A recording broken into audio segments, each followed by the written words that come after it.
was able to have that success. That's true. We saw that a lot with Mario. I remember watching the Mario thing, and he's just staring at, like, staying completely out of the other guy's area of influence. And every time before he moved back just a little bit, or positioned himself, baited one way and waited, and to see if the other person would react to it. Really good reads, really good stuff. TK, what did you see yesterday? Any highlights, favorite moments from the tournament? Yeah, I mean, just to really expound off what he's saying, Zero's been he's been that player for such a long time. Like, we used to, like, from Smash 4, he was the ledge trap musician. That's what we called him. Because I'm sorry, say that again? The ledge trap musician. Ledge trap music. Can you make music off of it? Oh, yeah, man. He's trapping, all right? He's trapping. He's keeping you over there the entire time. TK.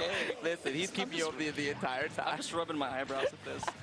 But that's what he does. Like, he has a very, very solid neutral, and then once he finally gets you in it to the ledge, it's impossible to get off. And that's why we called it ledge trapping, because of the sole fact that, regardless of what item you pick, you were going right back to the ledge. Or what option you picked, you were going right back to the ledge.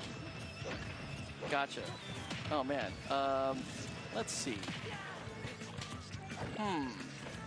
So, what are you guys seeing right now? Let's take a look at the gameplay that's going on. What exactly are you guys seeing in the kind of play right now? Because I do know that Zero has been very aware of what the character's abilities are, right? But I'm trying to figure out who's who. I've been talking too much. I'm not even paying attention. Yeah, well, every time. I'm pretty sure that the Zero is Link this time around. No. No, there you go. So, Leffen, you're Link. You can nod. There you go, Leffen. There we go, Leffen. Thanks for helping us out there. We appreciate it. Well, going back to what you're saying about these players, you bring up another term that gets used quite a bit, and that's punish. And to me, that shows a lot of patience and understanding from these players. Their ability to read an attack from their opponent and know when to dodge or when to shield, and then you have those brief frames where you can respond and punish and make them pay for their mistake. It's just this ongoing chess match throughout the entire matchup where these players are reading off of each other, and you're balancing whether or not you're going to be aggressive or defensive, and that's based upon positioning, where the stage is at. And there's so many thoughts and inputs going in through the minds of these players at any given moment.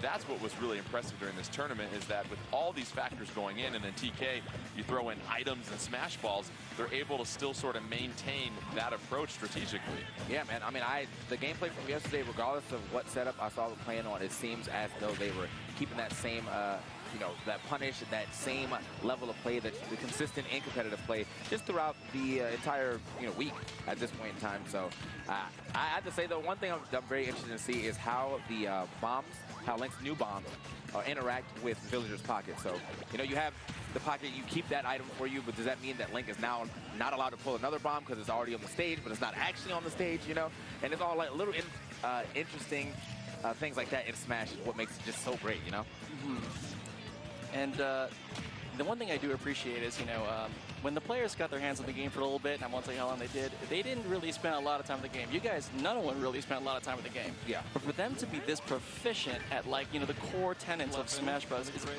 just absolutely impressive.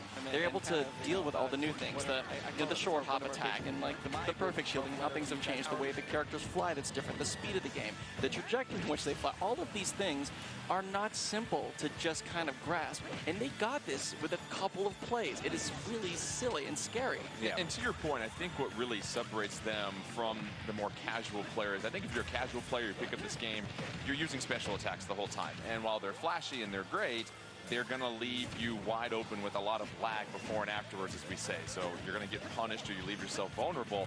These players, these professional players, have such a great understanding of, as we said earlier, that neutral game, the jabs, the tilt attacks, as we like to say, where, it's not necessarily a smash attack. It's a little bit more powerful, but you have different directions, and then that aerial game.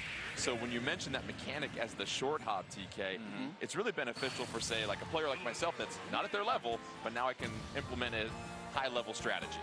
Hey, Leffen or Zero,